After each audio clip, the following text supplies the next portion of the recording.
Karoline thought mocking Jasmine Crockett's mother would get her a laugh, until Jasmine responded with a story so powerful it made her walk off stage.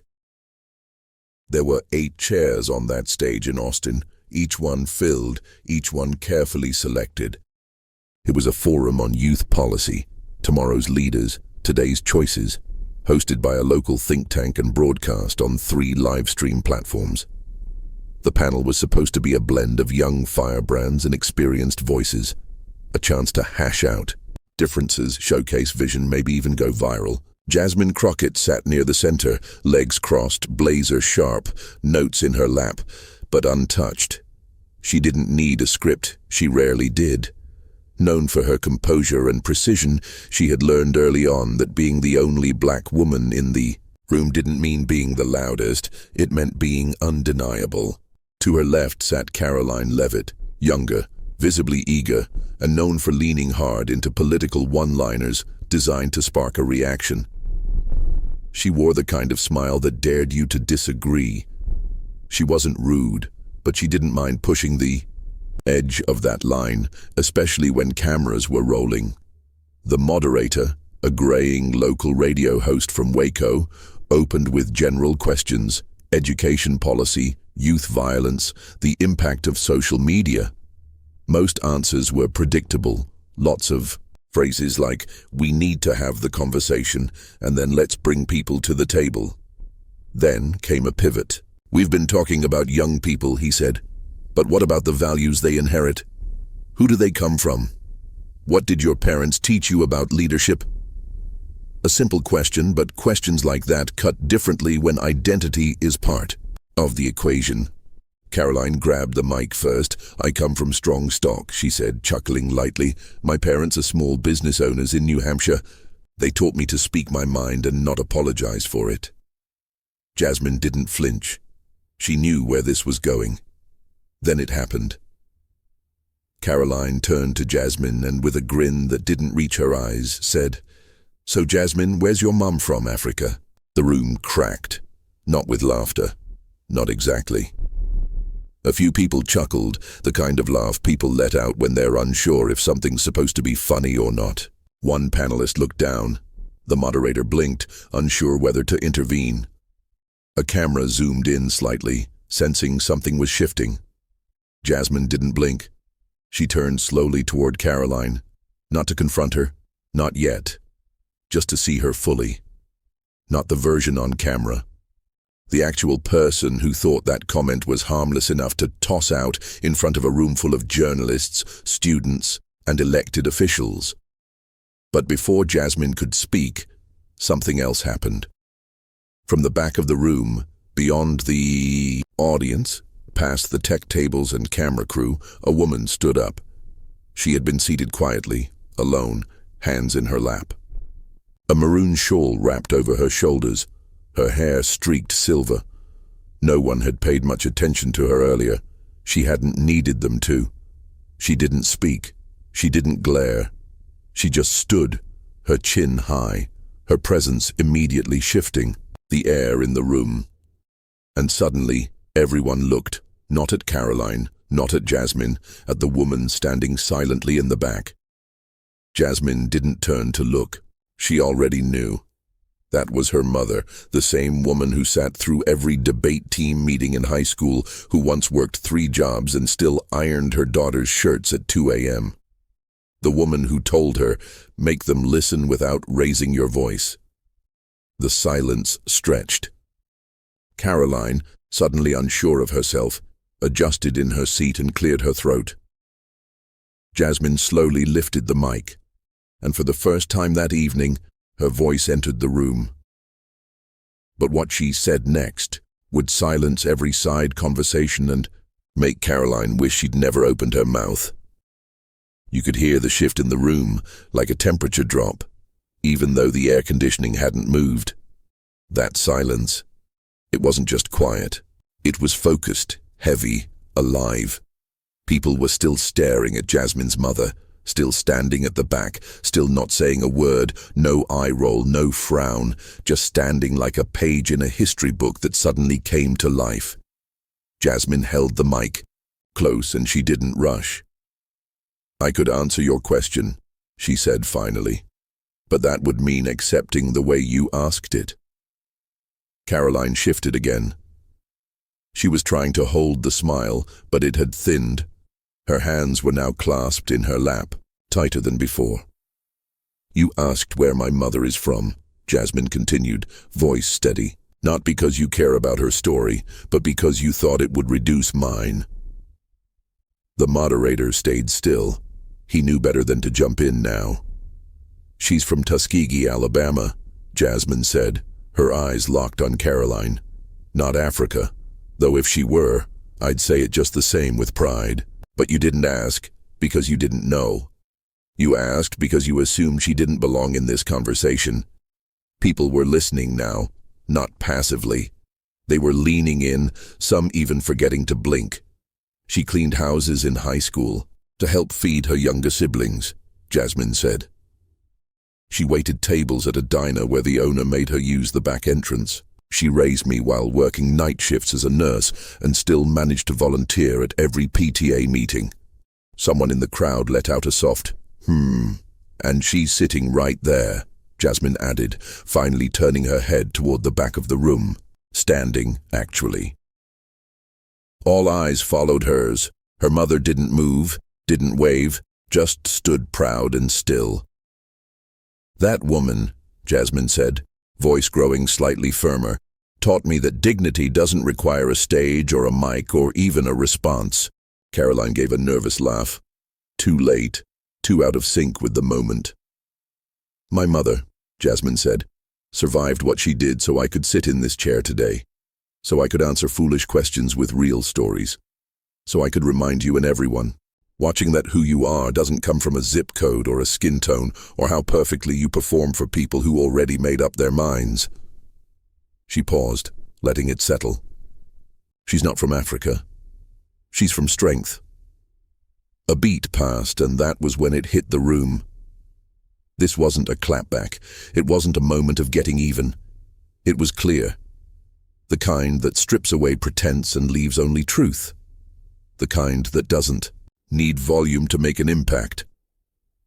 Karoline blinked quickly. She tried reaching for her water bottle, but knocked it slightly instead. A soft clink against the metal table. She went for a chuckle, but it didn't land. It wasn't cruelty that shut her down. It was the absence of it. Jasmine hadn't gone for the throat. She had told the truth, and the truth didn't need sharpening. One of the panelists, an older woman from Fort Worth, looked over at Jasmine and gave her a slow, almost imperceptible nod of respect. Not approval. Respect. The kind that says that was earned. The moderator, sensing it was time, tried to pivot. "Thank you for sharing, Congresswoman. I think there's—" But he didn't finish, because Jasmine leaned forward again. She wasn't done yet. But now that the silence had spoken, it was time for her to explain why it still echoes in rooms like this. Jasmine didn't lean back. She didn't pause to see if the moderator was going to move on. She wasn't done. Not yet. Her finger stayed wrapped around the mic, but there was no aggression in her grip. Just steadiness. Control. "You know," she said calmly, her voice just loud enough to carry. "People like to throw around the word diversity on panels like this, especially when there are cameras. They want us here. They just don't want to be changed by what we say." She wasn't looking at Karoline anymore. She was looking at the audience now. Students, educators, policy wonks. Some had leaned forward. Some weren't even blinking. The back rows had gone silent. "And when you ask a question like that," Jasmine said, "you're not just trying to be funny. You're testing boundaries. Seeing how far you can go without consequences. Because you assume I won't respond in a way that makes you uncomfortable." Her voice didn't rise, but her words did something else. They pressed. They stayed in people's minds. My mom used to tell me, your silence will be misunderstood more than your voice will ever be respected.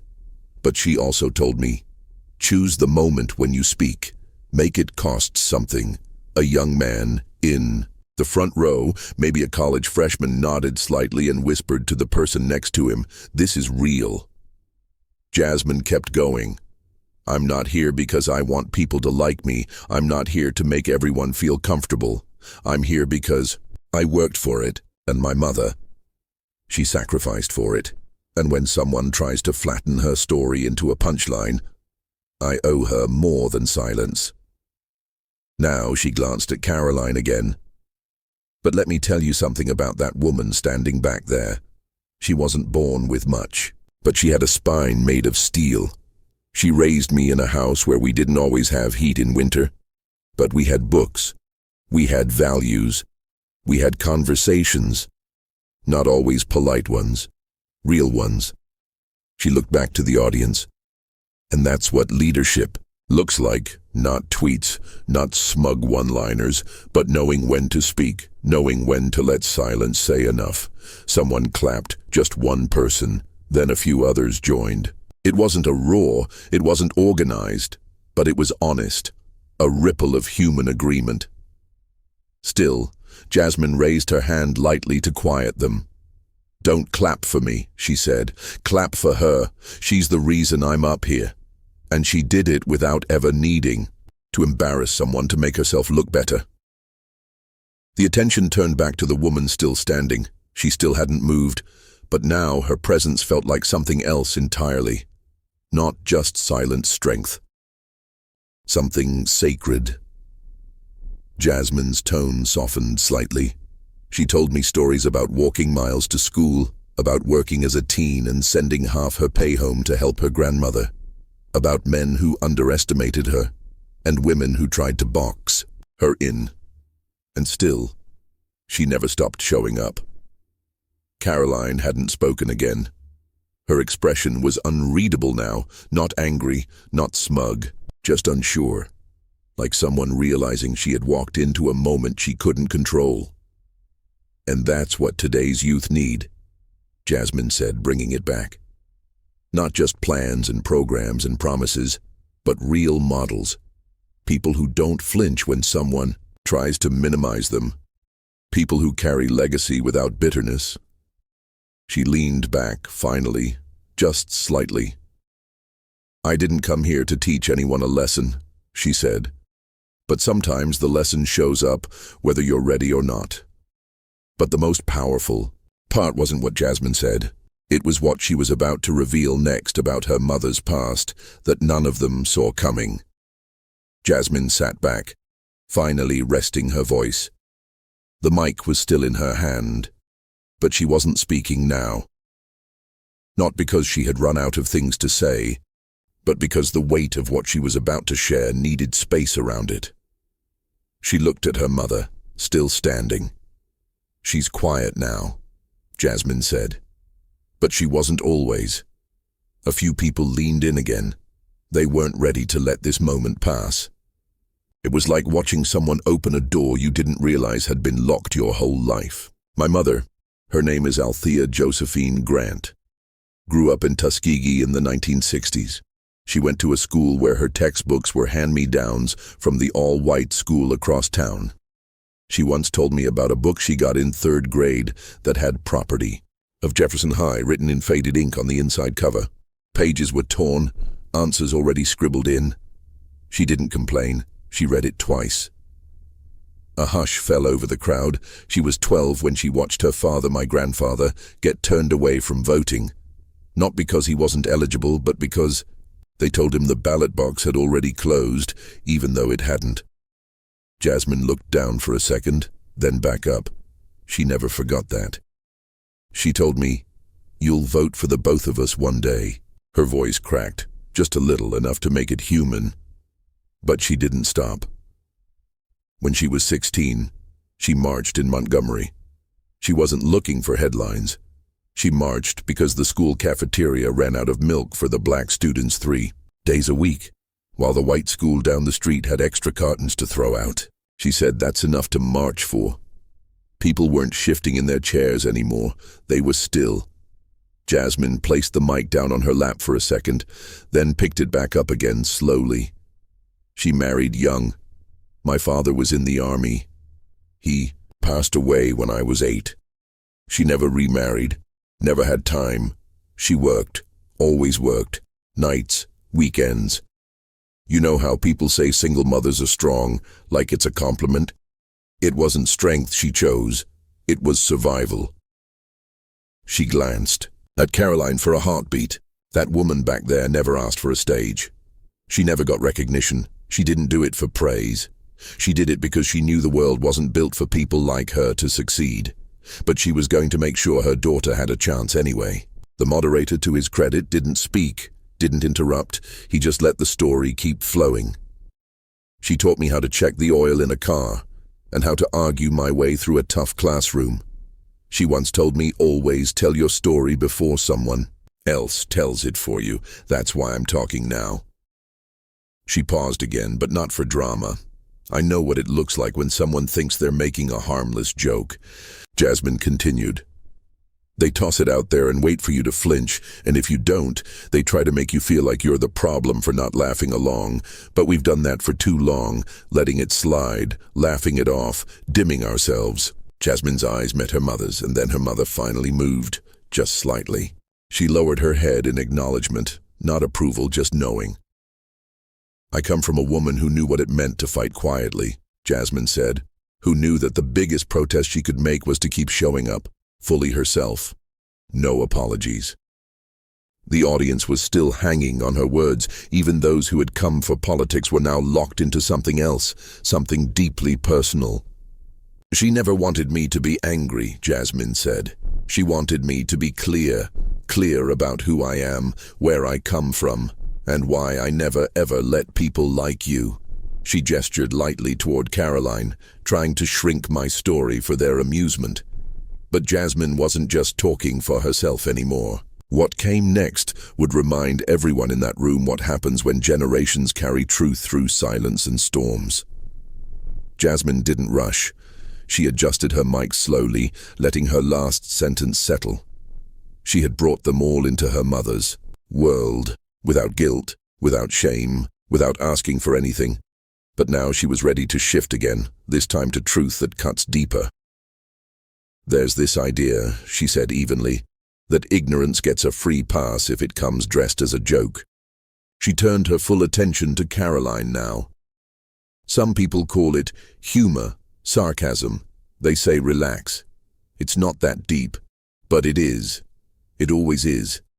Because people like my mother lived through the consequences of other people's jokes. Karoline tried to meet Jasmine's gaze, but blinked away. She wasn't smiling now. I sat in rooms, Jasmine continued, where men in suits asked me where I learned to speak so well. I've been at dinners where someone called my braids urban chic, and I've had to decide right there, do I speak up, or do I keep the peace and let it slide? She glanced around the room slowly, deliberately. We all make that choice, every day. Especially when we've been told since childhood to pick our battles wisely. But I've learned something. Silence isn't peace. It's permission. Someone in the back murmured, "That's it." Jasmine leaned forward slightly. When you asked where my mom is from, she said to Karoline, you weren't looking for an answer, you were hoping for a reaction, maybe something to clip and share later, something that made you look bold. She let the words hang there, but see, boldness isn't saying something offensive and waiting for applause. Boldness is owning what you say when it falls flat. And it did. A ripple of quiet murmurs passed through the audience, heads turning slightly. Some people looking at Karoline, others refusing to. I'm not interested in canceling you, Jasmine said, voice steady. I'm not here to win points. I don't need you to apologize. What I need, what we need, is for you to understand that your joke landed on a history you don't carry. Karoline shifted in her chair, hands now clasped tighter than before. She looked toward the moderator, then quickly back down at her notes, though it was clear she wasn't reading. You know what's hard? Jasmine asked the room, raising a daughter, in a world that pretends to be post-racial but still checks your name twice on a job application.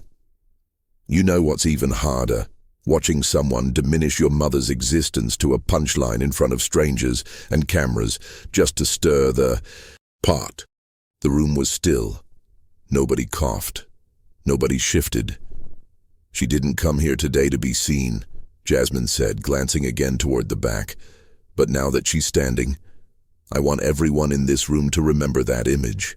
A woman who didn't speak a word but still said everything." There was something gentle in Jasmine's tone now, not soft, just unshaken. "You can disagree with my politics all day. That's fine, that's expected. But when you come for someone's roots, when you try to turn heritage into a gag line, you're not debating policy. You're reminding people like me that we're still being asked to prove we belong." One of the panelists, a policy analyst from San Diego, gently placed his mic on the table, hands folded. He wasn't interrupting. He was surrendering the floor. "I've learned," Jasmine said, "that you don't have to raise your voice to hold your ground, and you don't have to clap back to reclaim your place. You just have to tell the truth and let it sting where it needs to." A woman in the second row wiped her eyes with her sleeve, not because she was sad, but because something had cracked open. "I'm not here to make you feel bad," Jasmine said, this time addressing Karoline directly. "But I do hope you feel something, because if you don't, then we haven't gotten anywhere." But Jasmine wasn't finished yet, because what she said next would draw a line between those who show up for the photo and those who show up for the work. The silence wasn't just polite now, it had shifted into something heavier, like everyone was afraid to breathe too loud. Jasmine hadn't shouted, she hadn't even raised her voice, but she had taken control of the room with nothing more than truth, precision and presence. Even the moderator, who had likely prepared a dozen follow-ups and pivot points, was sitting still, pen frozen in hand. Karoline sat stiffly, her smile, once smug and confident, was gone. What remained was a kind of blankness, a hesitation. She glanced around the room for cues, support maybe, but none came. Her usual confidence didn't hold up under this kind of clarity. Jasmine leaned back slightly. She wasn't gloating, she wasn't done either. She glanced toward her mother again. Althea hadn't sat back down, her stance hadn't changed, and somehow her silence had become the emotional anchor of the entire event. "Some of y'all might think I'm being too sensitive," Jasmine said, looking out into the audience again, "that I should have just laughed and moved on. But see, that's what's expected. That's how these things get passed down, unchecked." A few heads nodded this time. People were no longer spectators, they were participants now. You could see it in their faces, the way they listened, the way their eyes followed every word. "I've spent years walking into rooms like this," she said, "where I knew I'd have to work twice as hard just to be seen as qualified, and then on top of that I had to smile through the sideways comments, the coded language, the fake compliments wrapped in questions." Jasmine let her words settle before continuing. "I don't need pity, and I don't want applause. I want accountability. I want us to be real about what happens when jokes come with weight." Karoline picked up her pen, probably hoping to look busy, but the room saw her. That was the thing. When you're used to controlling a narrative, it's hard to sit quietly when it turns on you. Someone in the crowd raised the phone slightly to record, not for clout, but because they knew they were witnessing something that needed to be remembered. A young woman seated near the aisle whispered to her friend, "That's leadership." Jasmine looked over at the panelist from San Diego, the one who had gently surrendered his mic earlier. "You don't have to be loud to shift a room," she said. "You just have to mean what you say and understand the weight behind it." Then she turned back to Karoline. Her tone was firm but not cruel. "I'm not asking you to apologize to me," she said. "That would be too easy. I'm asking you to think about the space you take up and the way you use your platform, because one sentence from you can reinforce years of stereotypes or it can challenge them." Karoline didn't respond. She gave a slight nod, but it wasn't acknowledgement, it was more of a reflex, like someone realizing the moment had moved on without them. The moderator cleared his throat, trying to re-enter the conversation. "Let's open the floor for questions from the audience," he offered. But Jasmine leaned forward. "Before we do," she said, "I want to say one more thing." The moderator sat back. Everyone waited. "We talk a lot about being future-focused," Jasmine said. "We tell young people to dream big, speak up, lead. But what are we really modeling for them if the minute they walk into the room we still try to box them in with ignorance disguised as humor?" That hit harder than anything so far. A few people clapped, this time louder. Others just watched, still processing. We can't keep saying, "You can be anything," while still laughing at where people come from. That's not leadership. That's just showmanship.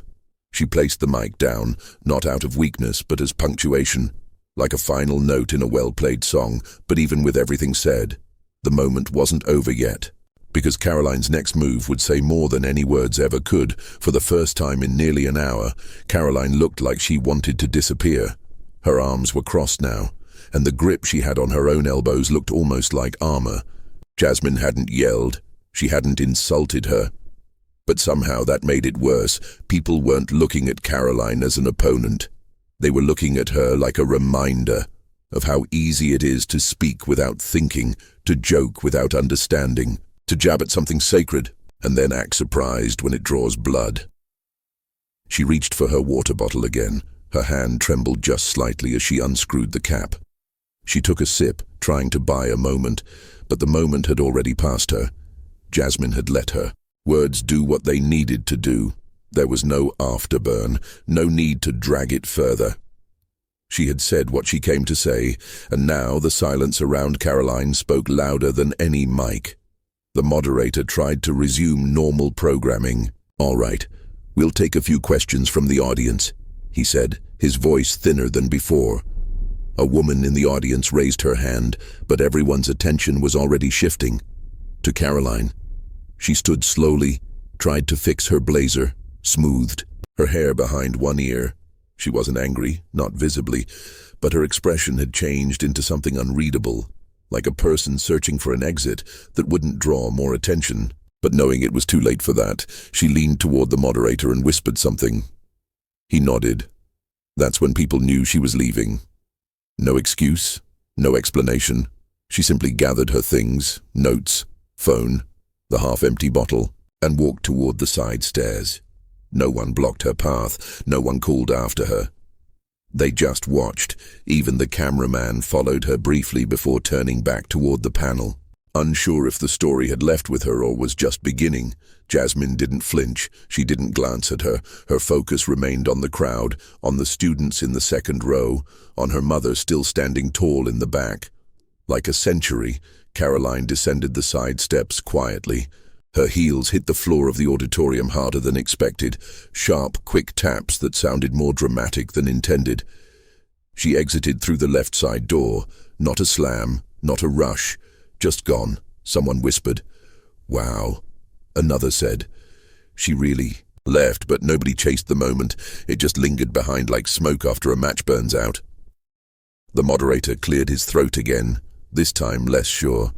Let's take our next question. A young woman, no older than 19, stood up slowly with a notebook in her hand.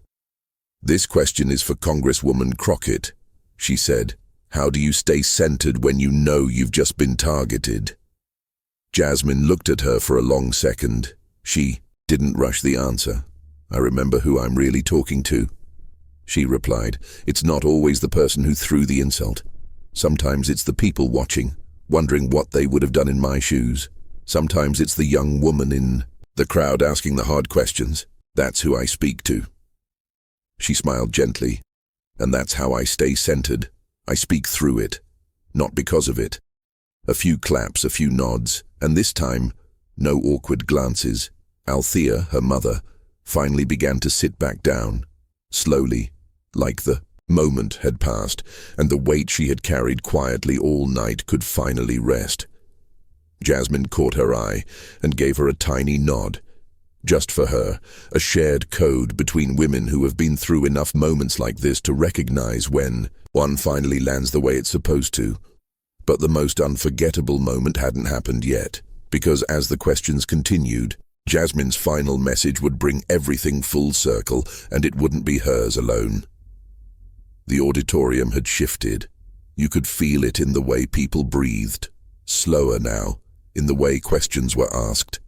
less performative, more genuine. Something about what had just happened made the whole room drop its guard. A college senior stood to ask the next question. Her voice shook a little, but she pushed through. I just wanted to say, I've never seen someone handle something like that with so much grace, she said.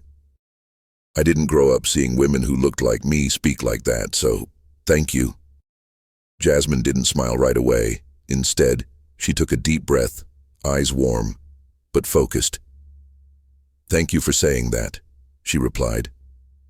But don't thank me for doing what should have never been necessary in the first place. That landed. People didn't clap this time. They just let it sit. Jasmine looked down at her hands, then back to the crowd. I've been on panels where people talked over me, ignored me, or called me articulate. Like it was a surprise, she said. But what I want young people to understand is this. You don't have to match ignorance with anger. You don't even have to match it at all. You just have to keep showing up as yourself. Unapologetically. She turned to the moderator now, speaking more broadly.